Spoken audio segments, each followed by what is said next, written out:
é sobre esse momento da conjuntura. Eu acho que nós, estudantes, curiosos, professores do direito, temos acompanhado esse momento em que envolve a Operação Lava Jato, a Comissão de Ética sobre o presidente Eduardo Cunha, a Comissão do Impeachment, e penso que algumas questões que vão além da questão de governo e oposição, e nós do pessoal somos oposição a esse governo. Eu sempre tenho dito, tem duas coisas indefensáveis: uma é o governo Dilma e a outra é o impeachment.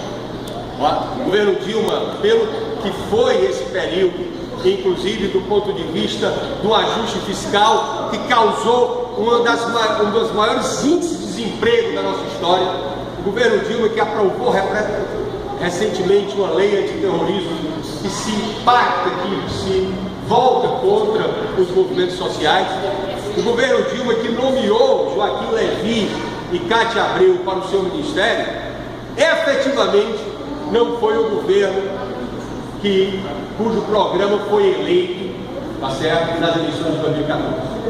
Mas eu dizia ontem e vou repetir aqui: por mais críticas que eu tenho, eu as tenho, não são poucas. O nosso partido faz oposição pela esquerda, é exatamente pelo abandono das políticas sociais, pela não realização da reforma agrária, pela não demarcação das terras indígenas, por não ter uma política ambiental sustentável, por ter uma política que tem causado desemprego. Mesmo assim, nós não encontramos até agora razões para o impeachment, pelo menos da forma como foi apresentado nas chamadas pedaladas fiscais.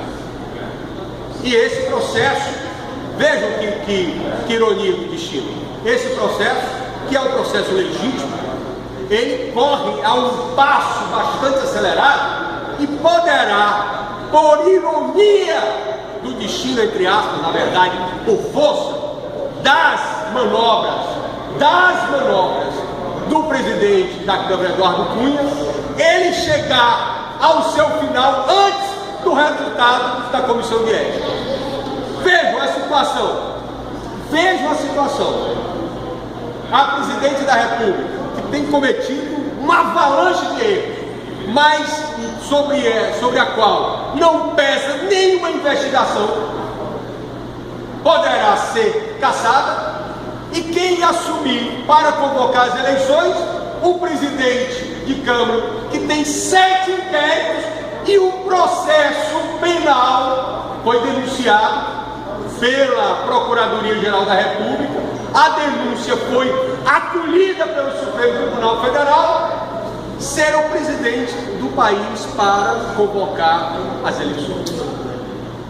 E ainda faz a crítica que estão querendo protelar o processo de impeachment. Logo, quem conseguiu, através de todas as manobras possíveis e imaginárias, destituir relator, mudar membros da comissão, recorrer para a mesa mesmo que ele coordena, para impedir que chegue ao final. Segundo aspecto, que aí, como da área do direito, como professor de direito, não se pode deixar de falar. O escândalo, porque a palavra é essa, que foi o grampo da presidência da República. Eu acho que nenhum morador dos Estados Unidos da América imagina o presidente Obama ser grampeado impunemente.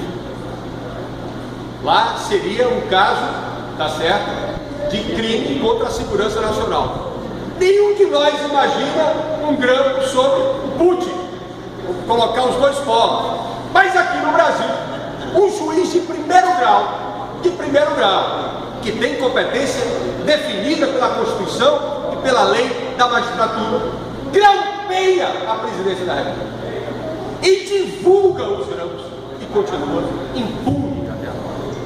Do ponto de vista do direito, não estou entrando nem no mérito, aqui eu não estou fazendo nenhuma defesa do ex-presidente Lula. Eu acho que ele tem o direito, ele tem o dever de ser processado, e tem o direito da sua defesa, tá certo? Sem perseguição e sem sem seletividade, eu peço uns minutos só para concluir, presidente, sem seletividade, mas o que aconteceu com relação à presidência, e argumentar, como ele argumentou, que era o fato de que estava sendo ouvido uma pessoa que não tinha competência de foro, que era o caso do ex-presidente Lula. E mais do que isso, divulgar. E mais do que isso, divulgar, inclusive, após o momento que ele tinha mandado encerrar as gravações, e dizer, como ele disse, que não tem problema nisso. E dizer, como ele disse, que isso é de interesse público, é, na verdade, achar que ele próprio, Moro, é o supremo juiz da República, acima, inclusive, da nossa Corte Constitucional. Mas aqueles que estudam o direito, que sabem que nós temos uma Constituição em nosso país, viram a decisão do ministro Teori Zavascki. A decisão do ministro Teori Zavascki é uma aula de direito constitucional. Ela coloca as coisas nos seus devidos lugares, porque eu não sou contra o ativismo judicial. Muitas vezes, até por conta da crise do parlamento, isso surgiu. Mas o que nós estamos vendo hoje no Brasil é bem diferente, vereador Guilherme. É uma partidarização do judiciário. Isso é que é grave. O próprio Teori Zavascki, quando foi dar uma palestra em São Paulo, ele disse uma frase que é uma frase absolutamente correta: juiz não é para criar conflito, é para resolver conflito. O juiz, ele faz parte da sua característica, né, um princípio que é da imparcialidade. Ele é a terceira parte, ele não é nenhuma das partes, ele é o árbitro. Ele não é nem a acusação e nem a defesa, nem o promotor e nem o advogado. Ele julga de acordo com as provas, de acordo com a Constituição e de acordo com a lei. No momento em que ele toma partido, ele se desmoraliza e desmoraliza o judiciário. É o caso do ministro Gilmar Mendes.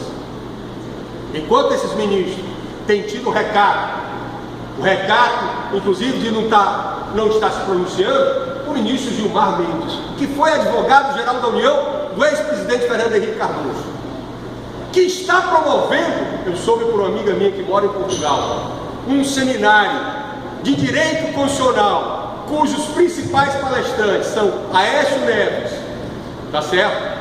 E Michel Temer, né? Demonstra claramente que o seu comportamento, tá certo, fere completamente a visão de uma Corte Constitucional que tem que intervir no último momento. A Corte Constitucional, ela é a guardiã da Constituição brasileira. Não é pouca coisa não. São 11 homens e mulheres que dão a decisão final. Então essas pessoas têm que ter muito cuidado. Há inclusive uma determinação da lei da magistratura de que o juiz e o ministro do Supremo é o juiz, não pode se pronunciar sobre um caso que ele está apurando, que ele está processando, que ele está julgando. E o ministro Gilmar Mendes, sobre a questão referente à nomeação do ex-presidente Lula, ele se manifestou antes mesmo da concessão e concede uma liminar na sexta-feira à noite, antes de um recesso de uma semana que o Supremo já havia se convocado. Nós precisamos estabelecer as coisas nesse país, entendeu? Nós estamos vivendo, não é um problema de governo e oposição, não é um problema, tá certo, relativo à corrupção. Corrupção tem que ser apurada, a Odebrecht está aí, nós sabemos que infelizmente eu digo que eu apoio o PT meteu a mão mesmo, é verdade. Tanto é que tem pessoas presas lá, tanto é que se viu, tá certo, esse processo de corrupção. Eu não estou aqui absolutamente, nem seria louco de defender a impunidade ou o fim da apuração da corrupção. Mas o que tem acontecido é que tem havido, presidente Adair, uma seletividade. É que tem havido um único alvo. É que outros envolvidos que não sejam ligados ao governo não são apurados, como é o próprio caso senador Aécio Neves. Então isso joga vocês com suspeição. Não se trata absolutamente de isentar a apuração dos que já foram, vamos dizer, condenados, que já foram apurados as suas falhas, os seus erros e os seus crimes. Mas se trata de dizer que a lei é para todos. Garantias constitucionais. E dentro das garantias constitucionais, me lembra o meu colega advogado, as garantias constitucionais do devido processo legal, da produção das provas e do direito de defesa. Do direito de defesa. Então, os atos que têm sido tomados estão muito mais ligados, né, a um processo que nós podemos chamar de golpe, de um golpe institucional. Não é um golpe militar, como foi em 64. Não vemos movimentação das Forças Armadas, mas é muito parecido com o que fizeram no Paraguai para derrubar, né, o presidente Fernando Lula. Para isso, e eu já concluo, presidente, eu quero me referenciar ao fato de que o escândalo que é a permanência do Eduardo Cunha, tendo um pedido de afastamento do Supremo, tendo ação popular, eu quero fazer essa referência, professor Antônio Carlos Fernandes, meu amigo, professor da Unifor, advogado há 40 anos, entrou com ação popular que tramita hoje na 5ª Vara da Justiça Federal do Distrito Federal, pedindo o afastamento do Eduardo Cunha. O afastamento do Eduardo Cunha é fundamental para a lisura desse processo. O afastamento dos deputados que estão envolvidos com a Lava Jato ou que sofrem processo no Supremo é fundamental para a lisura do processo de impeachment. Mas eu digo mais para concluir, presidente, agradecendo até a tolerância de Vossa Excelência nessa véspera da Semana Santa. Vereador, questão de ordem, vereador. Estou terminando aqui. Desculpa. Pera, Vossa Excelência vai levantar. Eu quero concluir. Mesmo que a presidente Dilma ela escape do impeachment ou faz uma mudança profunda na política desse governo, tá certo? Ou muito dificilmente se mobilizará a população para defendê-la. Não porque o impeachment seja justo ou legal, mas porque esse governo, tá certo? Ele tem efetivamente dado aso a esse processo das ruas que cobram isso. Cobram a mudança da política econômica, cobram a moralização e nós somos solidários a isso. Mas quero voltar a dizer, para isso é preciso que as instituições tenham o mínimo de isenção, o mínimo de imparcialidade. E é o que nós não estamos vendo nesse momento em que o país é arrastado para o abismo. Muito obrigado, presidente. Mesa, toma ciência,